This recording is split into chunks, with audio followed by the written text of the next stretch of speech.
여러분 안녕하십니까? 네, 아마존 웹 서비스 마련하는 월간 웨비나 5월 서벌리스 아키텍처 특집 시간에 오신 것을 환영합니다. 네, 이제 점심 먹고 약간 나른한 오후인데요. 오늘 그래도 굉장히 많은 분들이 와주셔서 대단히 감사드립니다. 아, 웨비나를 시작하기 앞서서 먼저 간단하게 질문하는 법을 가르쳐 드리려고 하는데요. 그 강연 중에도 여러분들이 질문을 하실 수가 있습니다. 그래서 오른쪽 창에 있는 Q&A 창에다가 질문을 하시면 저희가 강연 중에도 답변을 드리겠습니다. 그 질문은 크게 두 가지로 나눠지는데요. 기본적으로 여러분들의 질문은 비공개로 저희가 보게 되고요. 비공개로 된 질문들에 대한 답을 하게 되면 빨간색으로 여러분들한테 보여지게 됩니다. 그리고 여러분들이 이제 뭐 다른 분들에게도 같이 정보를 줄 수 있는 그런 질문이다. 그러면 이제 저희가 공개로 답변을 드리고요. 여러분들이 비공개로 답변을 원하시면 비공개라고 해주시면 저희가 이제 비공개로 답변을 드리도록 하겠습니다. 네. 오늘은 AWS 람다와 아마존 API 게이트로 만드는 서블리스 아키텍처 구성하기라는 제목으로 웨비나를 진행하도록 하겠습니다. 저는 아마존 웹 서비스 코리아에서 테크 에반젤리스트를 하고 있는 윤석찬이고요. 아, 먼저 이 주제를 하기 전에 클라우드 컴퓨팅의 기술이 어떻게 변화되는지 잠깐 소개를 하고 하면 이해가 굉장히 빠를 것 같습니다. 기존에 우리는 데이터 센터, 즉 다시 말해서 물리적인 서버들을 갖다 놓은 온프라미스 환경에서 서비스를 많이 해왔어요. 그랬을 때 서버를 구매하고 그것을 이제 데이터 센터에 설치하고 또 운영체제를 설치하고 또 개발 프레임워크 설치하고 이렇게 하는 시간들이 거의 한 몇 주 정도가 걸립니다. 저도 이제 이전에서 한 인터넷 포털 사이트에서 근무를 했는데 개발을 하기 위해서 그 구매팀에 그 서버 구매를 의뢰하면 굉장히 많은 시간이 걸리게 되죠. 어, 그런데 이제 2006년도에 한 10년 전이죠. 아마존 웹 서비스가 엘래스틱 컴퓨트 클라우드, 즉 아마존 EC2라고 하는 가상 서버 서비스를 시작함으로써 우리가 이러한 프랙티스의 변화가 굉장히 크게 나오게 됐습니다. 예를 들어서 이제 과거에는 굉장히 몇 주씩 걸리던 것을 서버를 프로비저닝 하는데 몇 분이면 되는 거죠. 아마 아마존 웹 서비스에서 이제 EC2를 만들어 보신 분들은 아시겠지만 몇 번의 클릭만으로 내가 원하는 전 세계 어디 곳에서나 원하는 인스턴스 타입, 즉 CPU와 메모리 양을 가진 서버를 원하는 양만큼 바로 프로비저닝해서 사용을 할 수가 있는 장점이 있게 됩니다. 그래서 이를 통해서 클라우드 환경을 통해서 굉장히 민첩하고 빠르게 서비스를 대응하고 할 수가 있었습니다. 그런데 개발 배포상의 개발자 입장에서 보면은 이 가상 서버 역시 그냥 서버죠. 그래서 서버가 일단은 OS가 설치되고 그 다음에 부팅되는 시간은 그대로 이제 남게 됩니다. 그래서 최근에 이제 많이 나오는 기술 중에 하나가 컨테이너라고 하는 기술입니다. 배포를 하는 데 있어서 서버의 어떤 시간이 아니라 컨테이너라고 하는 개념을 통해서 기존에 이미 프로비저닝 되어 있는 서버에다가 좀 더 빠르게 앱을 배포할 수 있는 방법을 찾은 거죠. 그래서 애플리케이션들을 격리화해서 컨테이너로 배포를 함으로써 좀 더 빠르고 유연하게 애플리케이션 배포를 할 수 있고 자원 효율화를 가질 수 있는 것이 이제 최근 컨테이너 서비스들의 특징이라고 할 수 있겠습니다. 그래서 아마존에서도 아마존 EC2 컨테이너 서비스라고 하는 기존 가상 서버에 도커 컨테이너를 배포할 수 있는 그런 관련 서비스를 제공을 하고 있습니다. 이럼으로써 이제 개발자들이 굉장히 짧은 시간 내에 앱을 배포할 수 있는 장점이 생겼죠. 그런데 여기서 머물지 않고요. 아마존에서는 AWS 람다라고 하는 서비스를 2014년도 리인벤트에서 발표를 했습니다. 이 서비스는 기존의 서버 환경이 아니라 우리가 관리를 해야 되는 서버 환경이 아니라 코드만을 업로드를 하고 그 코드만에 업로드된 것들을 가지고 빠르게 그 애플리케이션을 동작을 시키고요. 그리고 기존에 배포를 하는 데 있어서 몇 초 이상 걸리던 것들을 몇 밀리세컨드 단위로 배포를 할 수 있고, 또 기존의 서버에서 시간당으로 가금을 하고 하던 클라우드 환경의 인스턴스 환경에서 밀리세컨드 단위로 가금을 하는, 즉 다시 말해서 함수가 실행되는 시간 동안에만 가금을 하는 그런 모델로 진화하고 있는 상태를 볼 수가 있겠습니다. 그래서 과거에는 우리가 가상 서버, 즉 EC2 인스턴스를 효율화하기 위해서는 오토스케일링이라는 것을 통해서 트래픽을 대응을 했습니다. 이 그림에서 보시다시피 기본적으로 이제 아침 시간부터 해서 뭐 오후 시간 그리고 밤 저녁 내려가는 동안에 서버의 대수를 유연하게 증가 또는 감소시킴으로써 그 서비스의 효율화를 가져왔죠. 그런데 이제 결국은 서버는 서버죠. 그래서 기본적으로 자원 효율화를 하는 데 있어서 굉장히 애플리케이션 단에서는 쉽지가 않습니다. 특히 우리가 모든 애플리케이션들을 독립적으로 서버에 배포를 하다 보면 각각의 CPU 메모리 사용량들이 뭐 일정 부분 비효율적인 부분이 되게 되고요. 그래서 우리가 이러한 것들을 컨테이너라고 하는 서비스를 통해서 각각의 자원들을 더 효율화하는 그런 그 형태로 나가고 있다고 볼 수가 있겠습니다. 자, 그 작년 리인벤트에서 아마존 CTO이신 이제 닥터 버글스 박사님께서 하신 말씀은 뭐냐면, 그래도 서버는 여전히 관리해야 될 부담이 있다라는 거죠. 그래서 서버가 없는 게 가장 좋은 거죠. 우리가 관리해야 될 서버가 없는 것이 가장 쉬운 것이라고 할 수 있겠습니다. 그래서 이러한 것들, 즉 서버를 없는 시 어떻게 애플리케이션을 운영하고 만들 수 있느냐에 대한 프랙티스를 한번 살펴보니까요. 아까 제가 아마존 EC2의 서비스를 말씀을 드렸는데, 아마존 웹 서비스가 2006년에 시작할 때 또 만들어진 가장 최초의 서비스 중에 하나가 아마존 심플 스토리지 서비스, 즉 그 아마존 S3라고 하는 스토리지 서비스입니다. 이 서비스는 무제한 용량의 내구성이 높은 객체 스토리지가 되겠습니다. 그래서 99.999999999가 이제 11개가 있는 아주 좋은 내구성을 자랑을 하고요. 그리고 우리가 이것을 사용하는 데 있어서 굉장히 단순하게 사용할 수가 있습니다. 그냥 파일을 올리고 내리고, 그리고 뭐 지우고 업로드하고, 그리고 이제 확장성도 AWS에서 보장을 해주고요. 비용도 굉장히 저렴하고, 또 내구성도 높고, 속도도 빠릅니다. 그래서 그 정적인 웹 호스팅, 또는 이미지 동영상을 저장하고, 또는 이제 데이터의 로그, 그 다음에 뭐, 그 AWS에서 되는 모든 서비스의 뭐 클라우드와치 로그, 이런 것들도 저장을 하고요. 심지어는 저희가 가지고 있는 뭐 EC2 인스턴스의 그 가상 머신의 인스턴스 볼륨이나 아니면 뭐 머신 이미지도 이제 백업을 하는 그런 용도로도 사용할 수가 있습니다. 즉 다시 말해서 이제 아마존 S3를 통해서 우리가 스토리지 서버나 스토리지를 직접 관리하지 않더라도 충분히 좋은 서비스를 활용하고 있었다라는 거죠. 그래서 이러한 어떤 장점들을 기반으로 해서 아마존에서는 AWS 사용자가 고객들이 직접 관리하지 않더라도 제공할 수 있는 서비스들을 굉장히 많이 만들었어요. 예를 들어서 이제 심플 이메일 서비스 같은 경우는 이메일을 보낼 때 이제 따로 뭐 이메일 서버를 만들고 이렇게 할 필요가 없는 그런 서비스고요. 그리고 심플 노티피케이션 서비스는 이제 푸시 노티를 보낼 때 쓰는 서비스입니다. 그래서 여러분들이 따로 푸시 노티 서버를 만들지 않아도 SNS 서비스를 통해서 메시징을 보낼 수가 있습니다.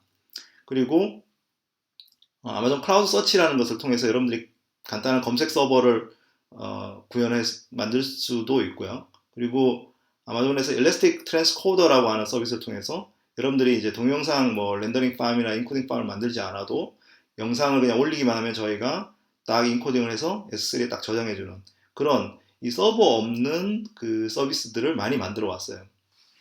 특히 이런 관리형 서비스 중에 또 하나가 이제 데이터 스토리지가 되겠죠. 그 데이터 스토어는 기존에 우리가 이제 MySQL이나 아니면 뭐 오라클이나 이런 어떤 데이터베이스를 사용을 하게 되는데요.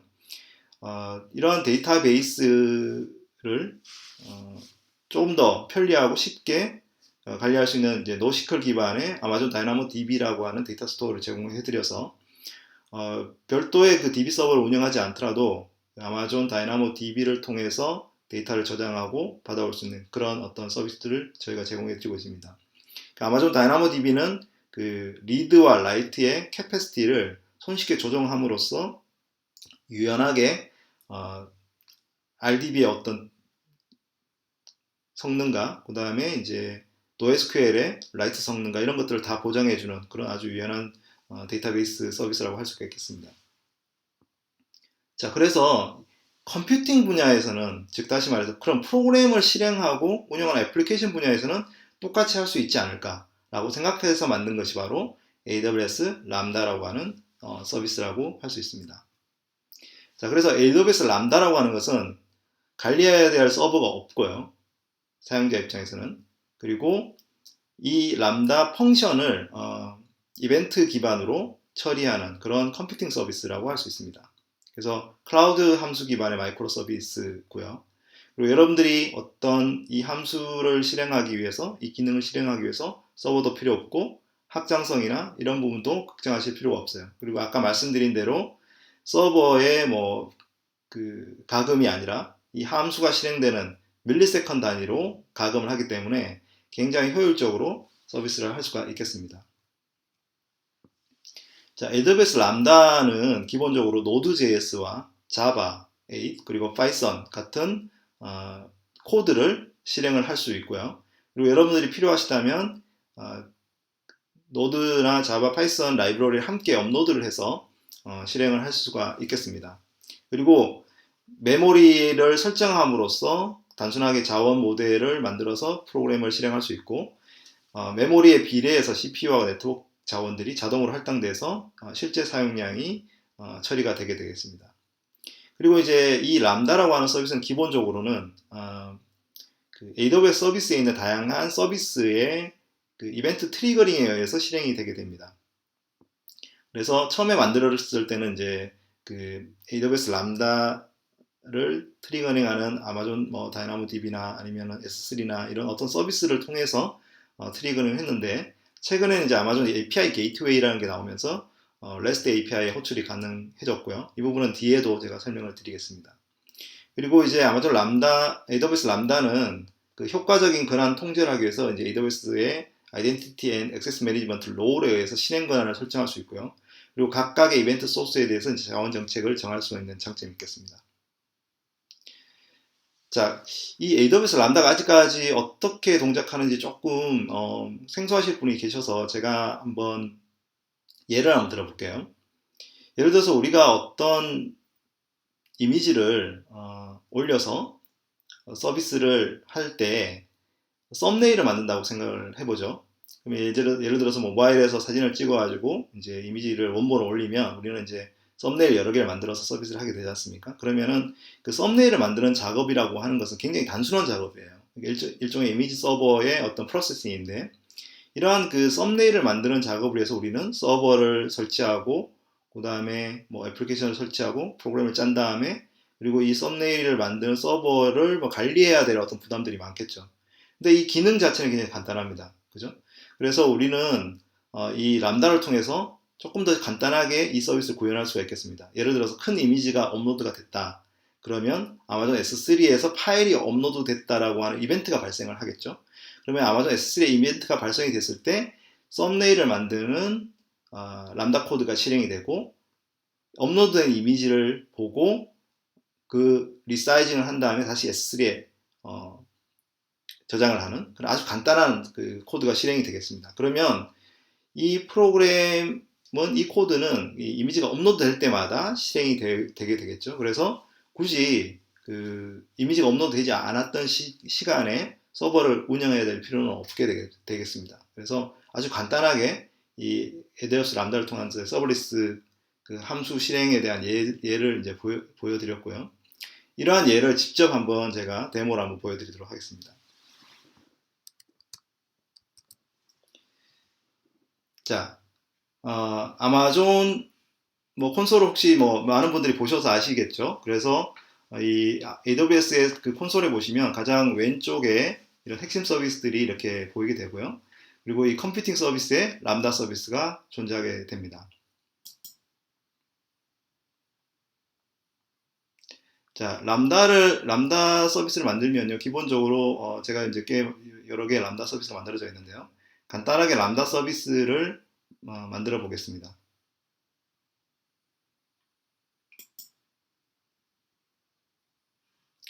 람다 서비스는 이런 식으로 이제 AWS의 다양한 서비스하고 연계해서 굉장히 다양한 이런 그 예제들이 있거든요. 그래서 여러분들이 뭐 한번 해보실 때 굉장히 편하게 이제 해보실 수가 있고요. 어, 기본적으로 이제 헬로 월드가 있죠. 그래서 노드.js 헬로 월드 코드를 한번 보겠습니다. 그럼 여기다가 이제 람다 함수 이름을 적고요.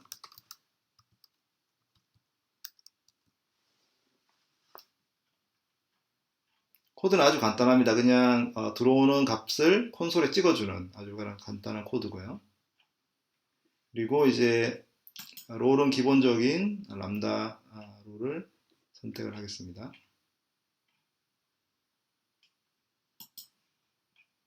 그리고 여기 보시면 이제 메모리와 타임아웃이 있고요. 얼마만큼 실행을 할 수 있을지를 정할 수 있겠습니다. 자, 이렇게 하면 이제 람다 함수가 실행이 끝나는 거고요. 기본적으로 함수가 다 구성이 됐습니다. 그래서 여기 이제 다양한 람다 함수의 다양한 기능이 있습니다만 기본적으로 이제 테스트를 한번 해보도록 하겠습니다. 키 밸류 값들을 이렇게 넣었을 때 이 값들을 표시해주는 테스트가 되겠습니다. 자, 이러면 이제 실행이 됐고요. 여기 보시면 value 1, 그러니까 제일 마지막에 콘솔에 찍힌 값들이 여기 이게 나오게 됩니다. 그리고 모니터링을 해보면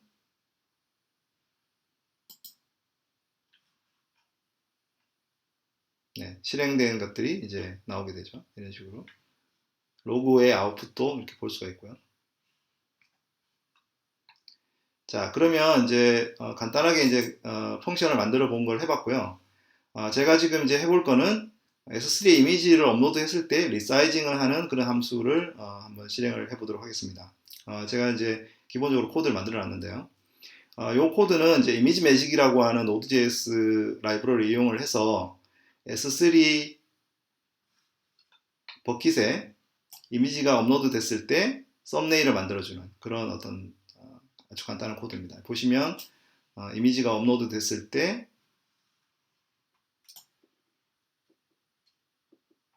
리사이징을 한 다음에 그리고 이제 썸네일 이미지 파일을 S3에다가 올리는 그런 아주 간단한 코드죠. 자, S3에서 제가 한번 직접 한번 해보도록 하겠습니다.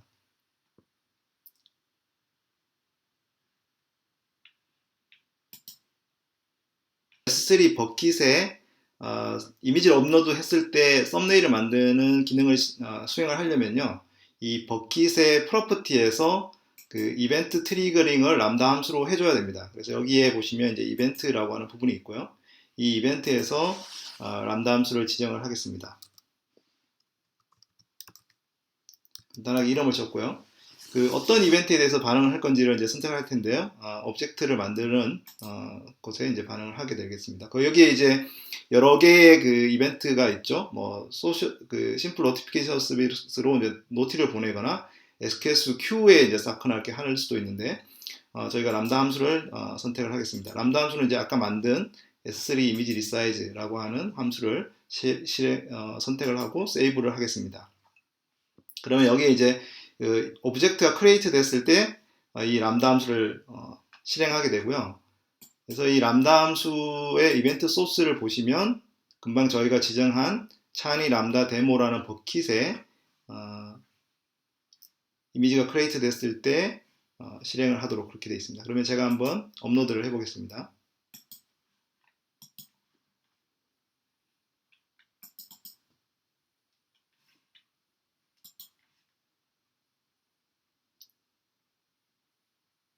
자, 이미지가 업로드가 되면요. 이렇게 네, 썸네일이 만들어졌죠. 그래서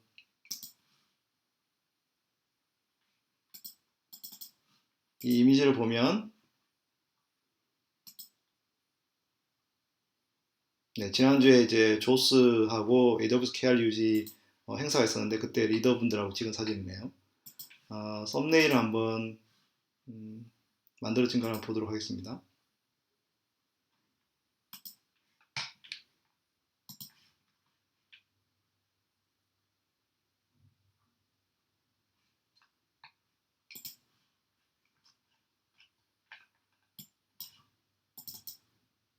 네, 이렇게 작은 사이즈로 만들어진 것을 보실 수가 있겠습니다.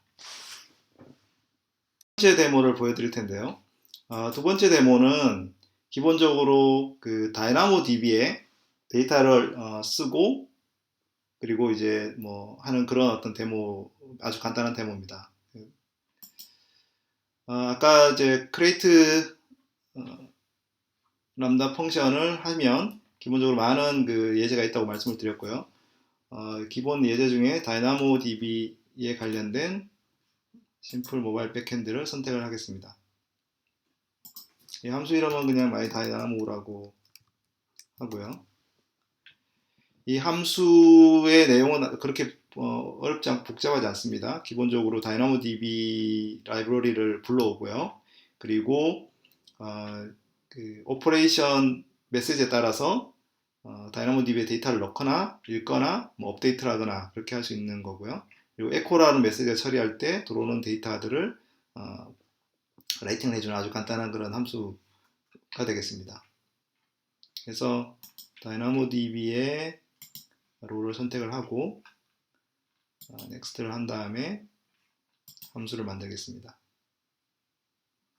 네, 그럼 만들어졌고요. 여기서 이제 간단하게 테스트를 해볼 수 있을 텐데 기본적으로 에코 메시지를 한번 테스트를 해보겠습니다. 이제 테스트를 할 때는 여기 있는 모바일 백핸드 테스트가 되죠. 그래서 여기에는 페이로드 값들을 설정을 해야 되니까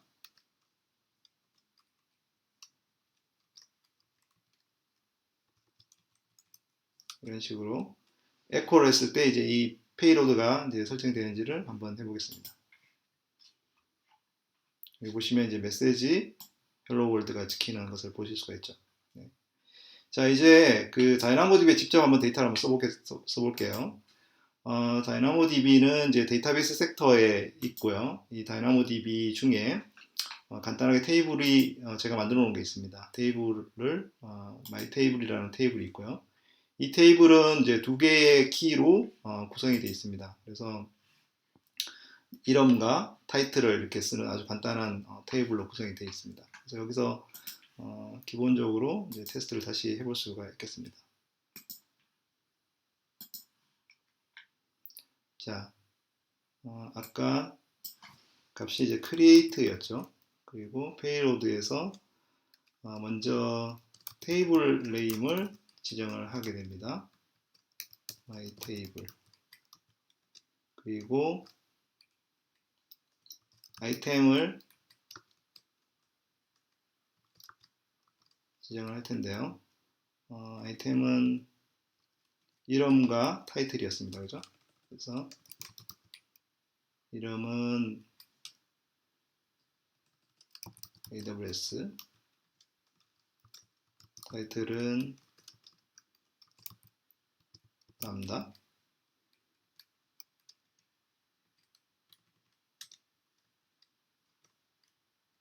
이렇게 되면 이제 기본적으로 myTable에다가 네임과 타이틀을 넣는 그런 함수를 실행할 수 있겠습니다. 한번 해볼까요? 보시면 이제 성공을 했고요. 다이나모DB에도 데이터가 이렇게 저장된 것을 이렇게 보실 수가 있겠습니다.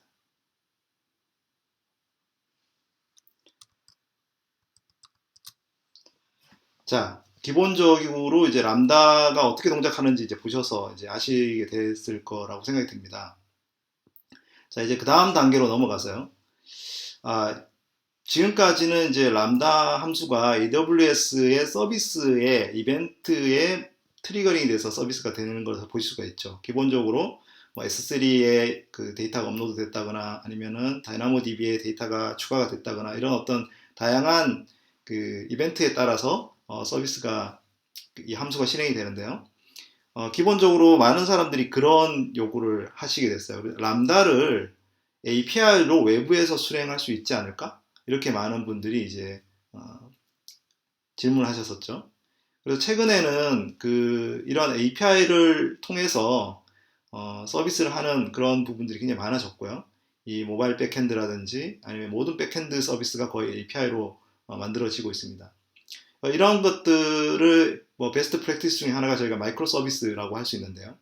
이 마이크로 서비스의 장점은 뭐냐면 우리가 과거에 이제 하나로 통으로 모든 서비스를 만들던 것, 그러니까 뭐 기능을 이제 그 하나의 큰 어떤 애플리케이션을 만들어서 배포하고 운영을 하다 보니까 너무 시간이 느리고 그리고 각 개발자와 개발팀에 따라서 버그도 나오고 그리고 배포하는 시간 그리고 운영하는 시간이 너무 빠르지 않다는 거죠. 그래서 이 내부 서비스를 잘게 분리를 해서 각각의 그 팀들이 각각의 작은 서비스를 소유하고 민첩하게 운영하고 개발하는 그런 어떤 프랙티스를 만들자. 그리고 이 작은 서비스 간의 인터랙션은 어, 디커플링을 시킨 다음에 API로 통신을 하게 하자라고 하는 어떤 베스트 프랙티스가 되겠습니다. 이제 그렇게 하다 보니까 어떤 기능들은 이제 어떤 개발 플랫폼, 원하는 개발 플랫폼을 선택할 수가 있겠죠. 어떤 건 자바로, 어떤 건 노드.js로, 어떤 건 루비로 레일즈로 만들 수도 있고, 그래서 서로의 어떤 인터페이스만 API로 할 수 있으면 되는 거죠. 그래서 이러한 어떤 그 마이크로 서비스의 기반의 그 진화가 넷플릭스라든지 이런 다양한 회사들을 통해서 최근에 많이 알려지고 있고요. 지금 이제 이 화면에 보시는 이 그림이 넷플릭스의 아키텍처 그림입니다. 그래서 여기 보시면 하나의 점들이 다 작은 마이크로 서비스가 되고요. 넷플릭스 안에 마이크로 서비스들 사이에 선으로 인터랙션이 어떻게 되는지, 그러니까 디펜던시가 어떻게 걸려 있는지를 보여주는 그런 아주 복잡한 거죠. 과거의 아키텍처 그림이랑 많이 다르고요. 마치 이제 웹과 비슷한 그런 어떤 그런 아키텍처 모양을 보여주고 있습니다. 그래서 이러한 그 마이크로 서비스 지향의 그 아키텍처를 가다 보면 기본적으로 우리가 필요한 것이 바로 API를 만들게 되는데 각 서비스 API를 서로 소통을 해주고 연결을 해주는 그런 이제 게이트웨이가 필요하게 됩니다. 뿐만 아니라 이제 저도 이전 회사에서 그 오픈 API를 담당하는 일을 했었고 굉장히 많은 뭐 수억 건 이상의 데이터들의 API 코어를 이제 처리하는 그런 API 게이트웨이 운영을 해봤는데요. 그런 어떤 API 게이트를 운영하는 데 있어서 굉장히 그 에러점들이 많습니다. 뭐 예를 들어서 인증도 해야 되고, 뭐 캐싱도 해야 되고, 모니터링도 해야 되고, 또 이제 이 API를 내부에 있는 어떤 API들하고도 연계도 해야 되고, 이런 굉장히 다양한 어떤 요구사항들이 있는데, 이 API 게이트웨이를 각각의 서비스들이 다 만든다는 건 이제 쉽지가 않겠죠. 그래서 최근에는 이제 많은 그 엔터프라이즈 API 서비스 프로바이더들도 나오고 있습니다. 아마존 웹 서비스에서도 그 AWS를 사용하는 서비스 또는 그런 고객들의 좀 더 쉽게 API를 만들고 운영할 수 있도록 API 게이트웨이라는 서비스를 만들어서 제공을 해드리고 있습니다. 지금 보시는 그림처럼 뭐 모바일 앱이나 웹사이트 또는 다양한 애플리케이션 서비스에서 인터넷을 통해서 API 게이트웨이 호출을 하고 그 캐싱과 모니터링이 AWS 내부의 서비스로 제공을 해주고 있고요. 그리고 이제 API 게이트웨이는 기본적으로 세 가지의 그 API들을 트리거링을 할 수가 있습니다. 첫 번째로는 이제 금방 저희가 보내드린 람다 함수를 트리거링 할 수가 있고요. 두 번째로는 아마존에 있는 EC2 또는 일러스트 빈스톡에 있는 기존의 가상 서버에 있는 API 서버에 이제 호출을 할 수가 있고요. 또 하나는 아예 그 AWS 밖에 있는 뭐 서비스, 그러니까 뭐 다른 서드 파티 API 서비스 또는 기존 온프라미스 데이터 센터에 있는 서버에 있는 API 서비스에도 호출을 할 수가 있게 되겠습니다. 그리고 이 API 게이트웨이는 기본적으로 아마존의 클라우드 프론트 엣지, 즉 다시 말해서 전 세계적으로 54개, 55개가 이렇게 펼쳐져 있는 그런 그 CDN 네트워크를 통해서 들어오기 때문에 굉장히 그 대용량의 트래픽을 처리할 수 있는 그런 장점도 가지고 있습니다. 그래서 그 아마존 API 게이트웨이는 그 다양한 기능들을 제공을 해주고 있는데요. 특히 이제 API의 버전을 관리한다거나 아니면 API가 단계적으로 그러니까 뭐 알파 단계, 베타 단계, 아니면 프로덕션 단계 단계별로 이 API를 구현하고 개발할 수 있는 그런 단계별 관리도 가능하고요. 그리고 이제 API 키도 손쉽게 만들고 관리할 수 있도록 되어 있고요.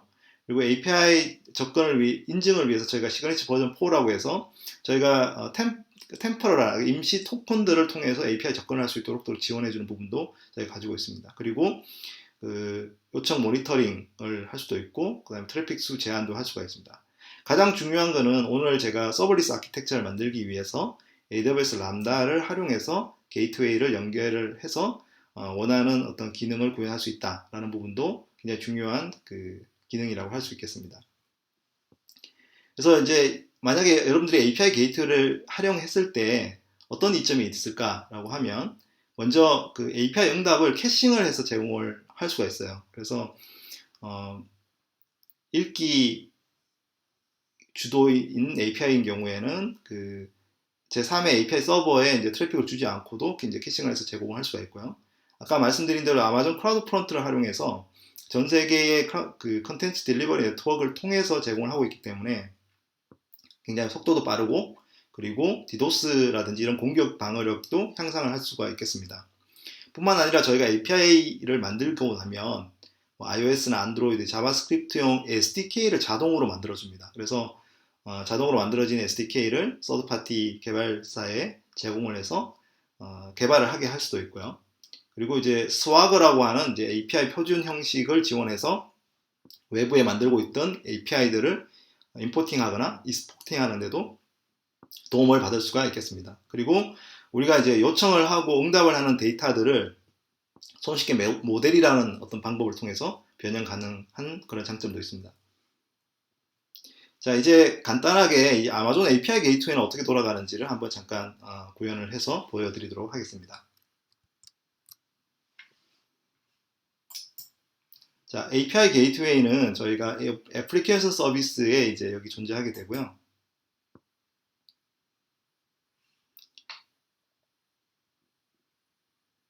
여기서 간단하게 이제 API를 한번 만들어 보도록 하겠습니다.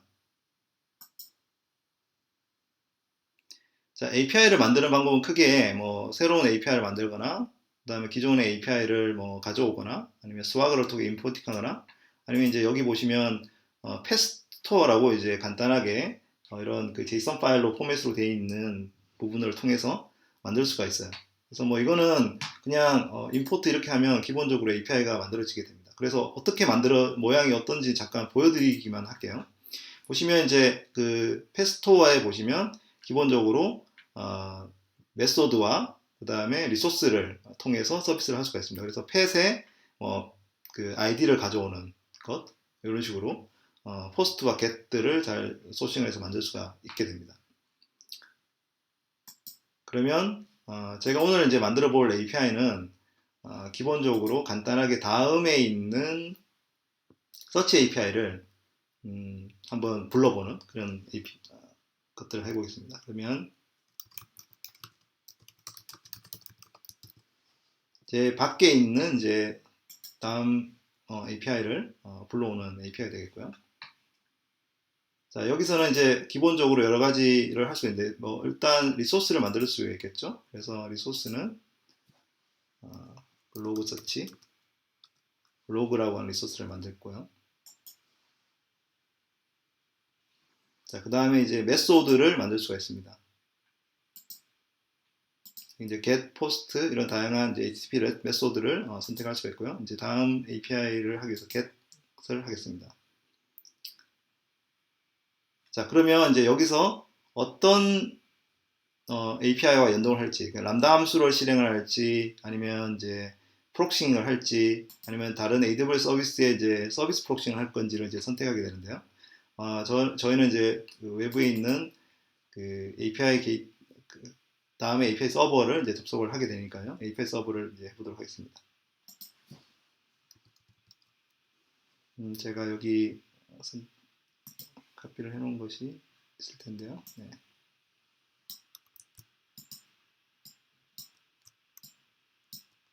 자, 기본적으로 이제 API 키와 블로그 서치를 하는 부분이 있고요. 이 값은 이제 아마 나중에 입력을 받아야 되니까. 자, 이렇게 되면 블로그라고 하는 데이터로 이제 들어왔을 때 기본적으로 다음 API 서버로 호출을 해서 그 결과를 가져오는 그런 요청이 되겠습니다. 자, 여기다가 이제 우리가 간단한 쿼리 스트링을 추가를 해야 되는데요. 예를 들어서 이제 지리어 검색어를 이제 입력했을 때 나오는 거를 이제 넣게 되겠죠. 이게 이제 왜 그러냐면 저희가 이런 식으로 이제 다음 API 콜을 하게 되면요. AWS라고 하는 이제 질문을 던졌을 때 답이 오는 것을 이렇게 볼 수가 있죠. 자, 그래서 여기에 이제 Q라고 하는 값들을 받게 되겠습니다. 그러면 이제 Q를 받게 되는 되겠죠. 그래서 이 서비스를 운영할 수 있습니다. 테스트를 한번 해보도록 하겠습니다. 얘를 이제 요거는 이제 API를 만들어 놓은 거고요. 이제 API를 실제로 이제 디플로이를 할 수가 있어요. 그래서 디플로이를 하면 실제 서비스로 구현을 해서 밖에서 이제 엔드포인트가 만들어지게 됩니다. 여기서 이제 뭐 디플로이 단계를 여러 개를 선택할 수가 있어요. 뭐 우리가 뭐 프로덕션 단계 아니면은 뭐 테스트 단계 뭐 이런 식으로 다른 게 선택할 수 있는데요. 우리는 이제 바로 프로덕션 할 거니까 프로덕션으로 하고 디플로이 하겠습니다. 자, 이렇게 디플로이를 하고 나면 URL이 이렇게 만들어집니다. 그래서 이 URL로 호출을 하면 호출을 할 수가 있겠죠. 그래서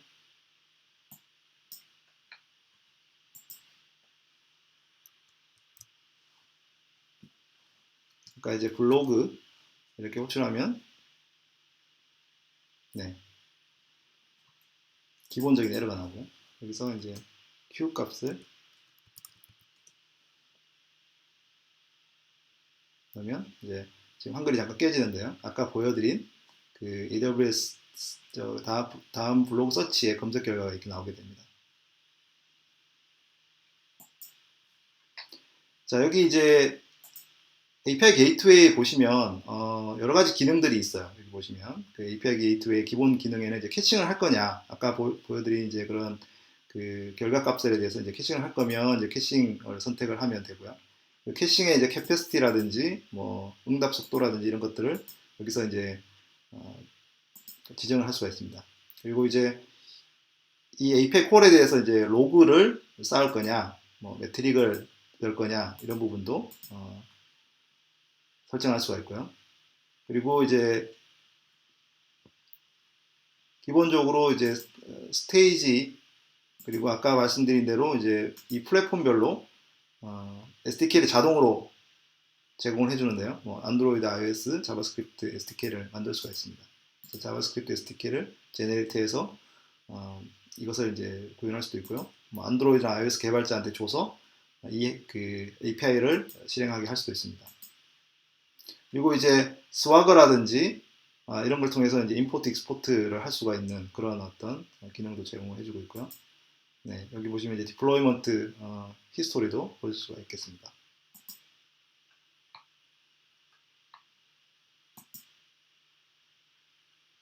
자, 이게 이제 기본적으로 API 게이트가 어떻게 돌아가는지 이렇게 보실 수가 있게 된 것 같고요.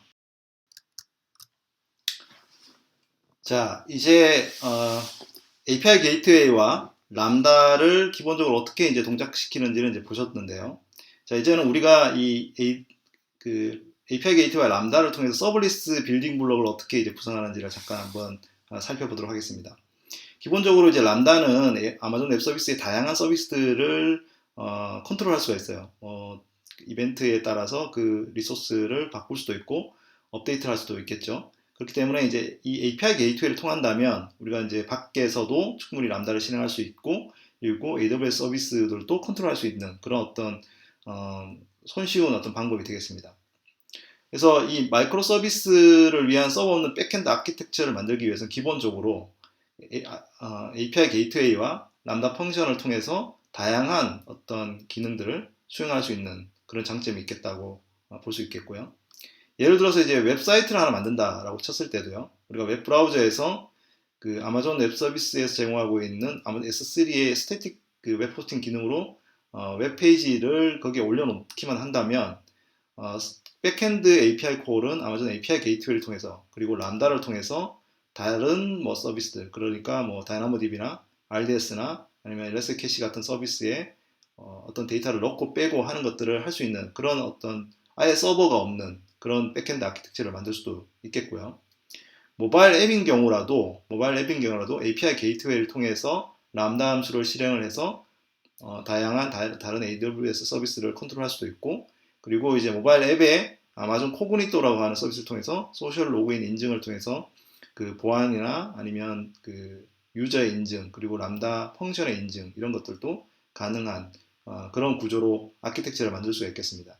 지금 보시면 기존에 우리가 생각하는 그 EC2 인스턴스, 즉 서버, 그리고 RDS, 데이터베이스 서비스 뭐 이런 것들의 서버 운영에 대한 부분이 전혀 없고 AWS가 제공하는 매니드 서비스와 이런 서버리스 아키텍처의 서비스를 통해서 여러분들이 이제 손쉽게 애플리케이션만 딱 구현하면 되는 그런 어떤 구조로 바꿀 수 있는 장점이 있겠습니다.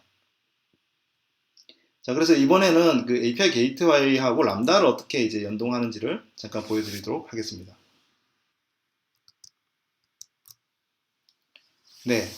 람다 함수를 다시 한번 만들어 보겠습니다. 람다 함수를 만들 때 여기 기본적으로 이제 풋프린트가 있는데요. 기본적으로 풋프린트 있는 것을 기본해서 마이크로 서비스 이렇게 누르면 마이크로 서비스 HTTP 엔드포인트라고 하는 풋프린트가 있습니다. 자, 이 함수는 기본적으로 이제 아까 보여드린 다이나모DB를 업데이트하는 함수인데요. 여기에 이제 그대로 람다 그 API 게이트웨이를 연동하는 그런 함수가 되겠습니다. 다이나모의 API 게이트웨이를 연동을 하겠습니다.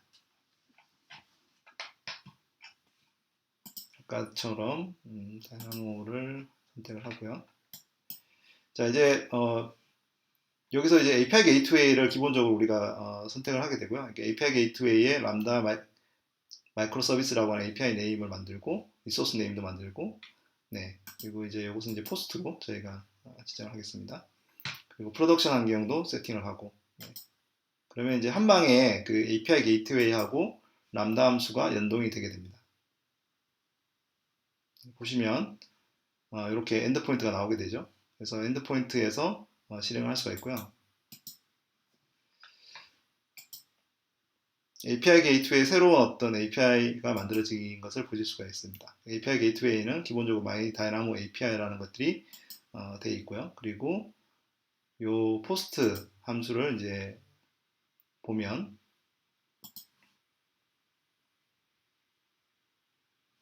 이 my dynamo API라고 하는 람다 함수를 실행하게 되어 있는 것을 보실 수가 있죠. 네. 그래서 이 my dynamo API는 기본적으로 이제 그 아까 다이나모 DB의 그런 함수가 되겠습니다. 그래서 여기서 간단하게 이제 우리가 API 콜을 테스트를 해볼 수가 있는데요.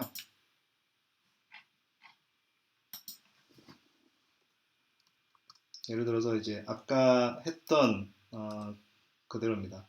오퍼레이션이 에코 그리고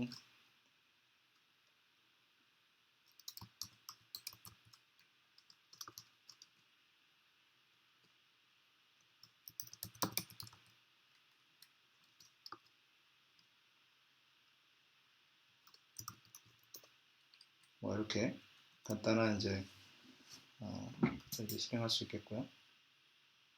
보시면 이제 실행이 된 것을 메시지에 헬로우가 나온 것을 찍힌 것을 보실 수가 있습니다. 자, 아까 그 다이나모DB에 이제 실행한 것을 한 번 더 여기서 함수 실행을 한번 해보도록 하겠습니다.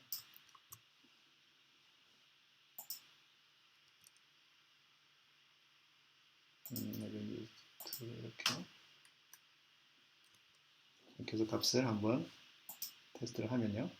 그러면 이제 람다 함수가 실행이 되겠죠. 그래서 람다 함수가 실행이 되면 여기 값도 이렇게 추가돼서 나오는 것을 볼 수가 있습니다.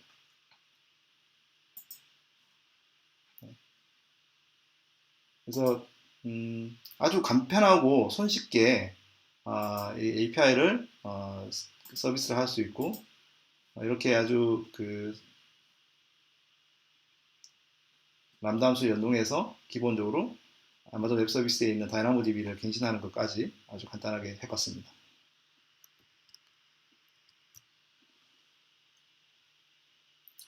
자, 지금 이제 제가 이제 뭐 손으로 이런 것들을 이렇게 하는 것을 이렇게 쭉 보여드렸는데요. 물론 이제 이 모든 것들을 다 저희 AWS에 있는 API 그리고 이제 커맨드 라인 모드를 통해서도 할 수가 있습니다. 근데 이제 재밌는 것은 뭐냐면 최근에 이러한 어떤 것들을 손쉽게 애플리케이션을 개발할 수 있는 그런 서블리스 프레임워크들이 만들어지고 있어요. 그래서 최근에 뭐 GitHub에 보시면 이제 서블리스 프레임워크이라고 하는 프레임워크 또는 클라우디아 JS라고 하는 프레임워크 이런 프레임워크들이 있는데요. 이런 프레임워크들을 통해서 조금 더 쉽게 그 마이크로 서비스 기반의 API 게이트웨이와 람다를 통한 그 서비스를 만들어 볼 수가 있겠습니다. 그래서 이 서벌리스라고 하는 이 프레임워크는요, 최근에 이제 굉장히 인기 있는 프레임워크 중에 하나고요. 어, 제가 말씀드린 이런 모든 그런 동작들, 뭐 API를 만들고 그다음에 람다 함수를 실행하고 하는 것들을 로컬에서 만들고 테스트할 수 있는 그런 그리고 디플로이도 할 수 있는 그런 프레임워크입니다. 그래서 여기 있는 대로 그대로 이제 한번 해보시면 아마 될 거고요. 굉장히 많은 다양한 예제들도 있으니까 해보면 굉장히 좋을 것 같습니다. 그리고 이제 클라우디아 JS라고 하는 이 프레임워크도 최근에 뭐 개발이 많이 되고 있죠. 보시면 뭐 7일 뭐 7일 전에 이렇게 11시간 전에 이렇게 뭐 업데이트가 되고 있을 정도로 빠르게 개발되고 있는 그런 그 프레임워크이고요. 아주 손쉽게 프레임워크들을 만들어서 운영을 해볼 수 있겠습니다. 그래서 그 오늘은 제가 이 프레임워크 중에 이제 클라우디아 JS를 통해서 이제 어떻게 하면 마이크로 서비스 그 서비스를 간단하게 만들 수 있는지를 잠깐 보여드리도록 하겠습니다.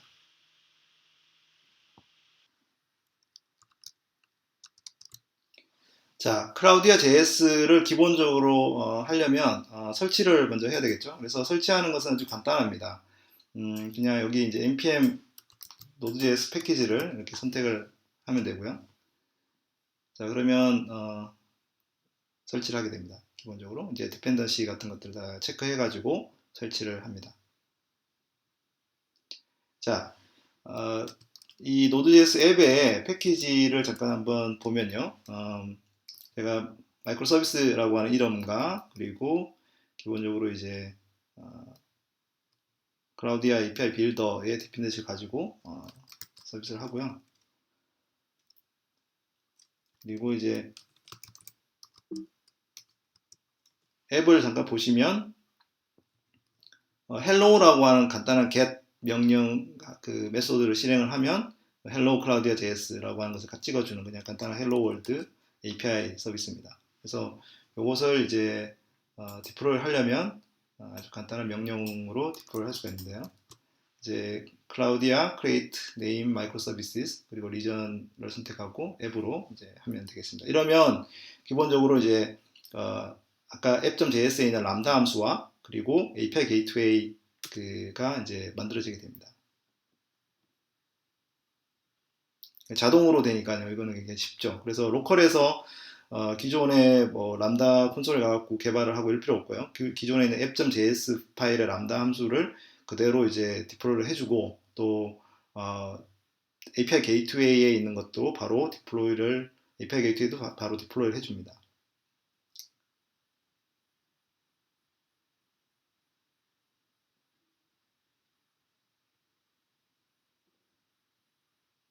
네. 자, 보시면 결과가 나와 있죠. 그래서 마이크로 서비스라고 하는 람다 함수 그리고 API 게이트웨이의 그 API 게이트웨이 엔드포인트까지 바로 자동으로 만들어지는 것을 보실 수가 있게 되고요. 이 API 게이트웨이 가보시면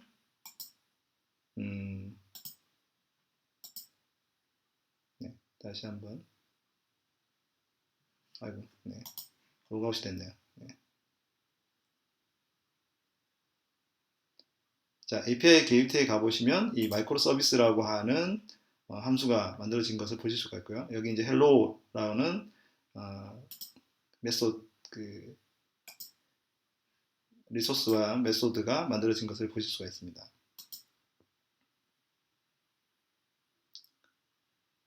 자, 이 메소드는 기본적으로 람다 함수를 이제 실행하게 되어 있고요. 람다 함수도 만들어져 있는 것을 보실 수가 있을 것 같아요.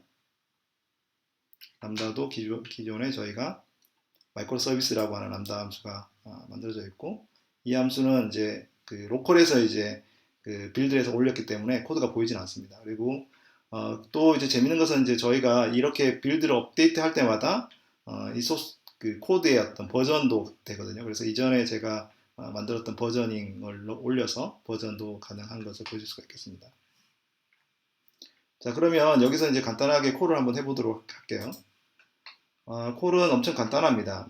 그냥 컬로 이 메시지를 이렇게 실행을 해보면 되거든요. 그래서 컬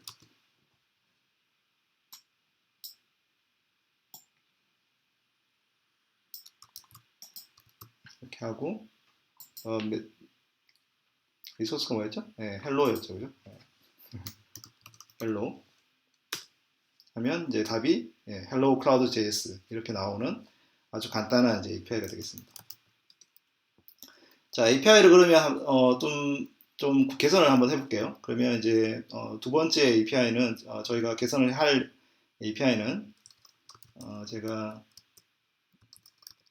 app.js로 이제 하고요.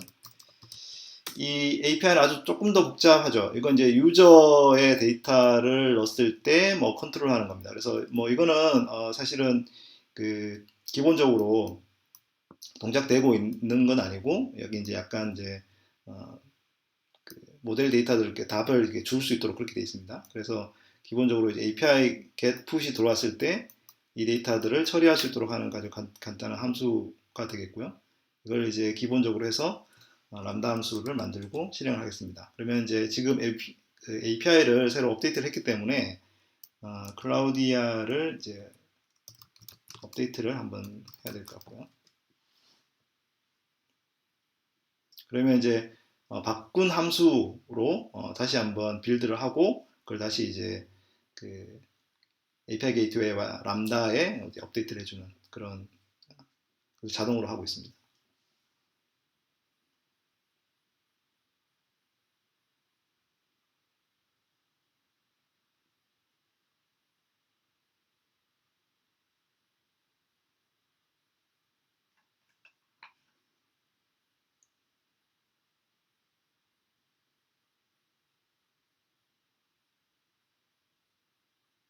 네, 시간이 조금 걸리네요.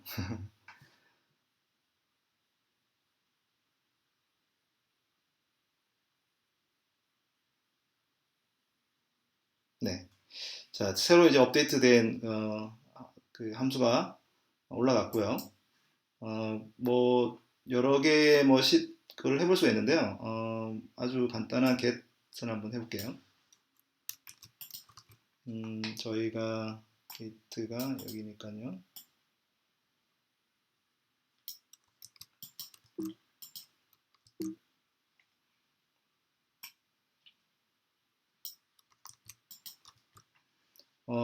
저희가 아까 보셔서 그 유저의 원의 데이터를 받아오는 get을 할 수가 있습니다. 이런 식으로. 그러면 네, 찬이의 뭐 나이가 얼마다 이렇게 나오죠. 네. 그래서 이제 여기 이것을 그냥 지금 이제 다 만들었는데요. 뭐 이렇게 한 방에 없애는 방법도 있어요. 그래서 이거를 이제 그냥 다 없애고 싶다. 그러면 이제 클라우디아 디스트로이 이렇게 하면 어, 람다 함수도 없애고 그다음에 API 게이트도 없어집니다. 이렇게. 네. 그러면 이제 다시 API 게이트에 가보시면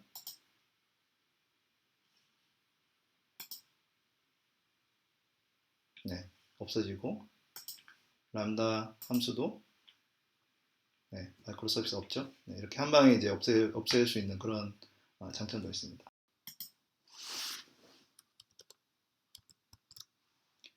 네, 지금까지 그 서블리스 프레임워크 중에 이제 클라우드 JS를 통해서 간단하게 그 여러분들이 람다 함수와 API 게이트웨이를 로컬에서 만들고 디플로이하는 과정을 이제 보셨고요.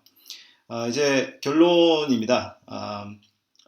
제가 이제 앞에서 설명드린 대로 AWS 람다라고 하는 서비스를 통해서 우리가 서버 관리 없는 클라우드 함수를 이제 실행할 수 있다는 어떤 새로운 획기적인 어떤 변화가 있었고요. 그리고 이제 아마존 API 게이트웨이를 통해서 이제 손쉽게 그 API를 관리할 수 있는 그런 장점이 있었습니다.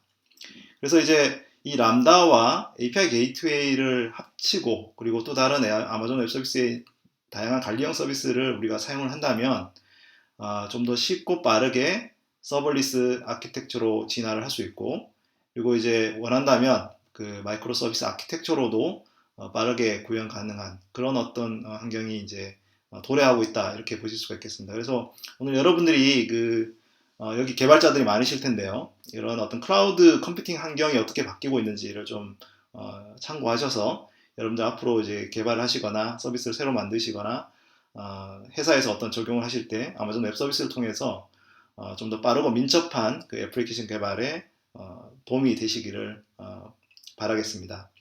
네, 오늘 그 웨비나는 이제 여기까지 하고요. 저희가 이제 조금 시간이 남는 대로 질문 답변을 계속 할 테니까 여러분들 질문을 남겨주시면 답을 드리도록 하겠습니다. 그리고 이 세션이 끝나고 난 다음에는 이제 강연에 대한 설문조사가 잠깐 있으니까 여러분들이 좋은 피드백 주시면 제가 앞으로도 조금 더 그 자료를 보강해서 여러분들에게 또 좋은 내용을 전달해 드리도록 하겠고요. 그리고 이제 발표 자료와 녹화 영상은 항상 저희가 이 웨비나 끝날 때마다 그 웨비나 그 녹화 영상 아카이빙 하는 URL이 있습니다. 그래서 뭐 웨비나 와 보신 분들은 좀 기억을 하실 텐데요. 여기에 이제 과거의 웨비나 영상도 있으니까 참고하셔서 여러분들 이제 공부하시거나 하시는데 이제 도움이 되시기를 바랍니다. 네, 오늘 AWS 5월 월간 웨비나는 이걸로 마치고요. 참여해주신 여러분들 대단히 감사드립니다. 감사합니다.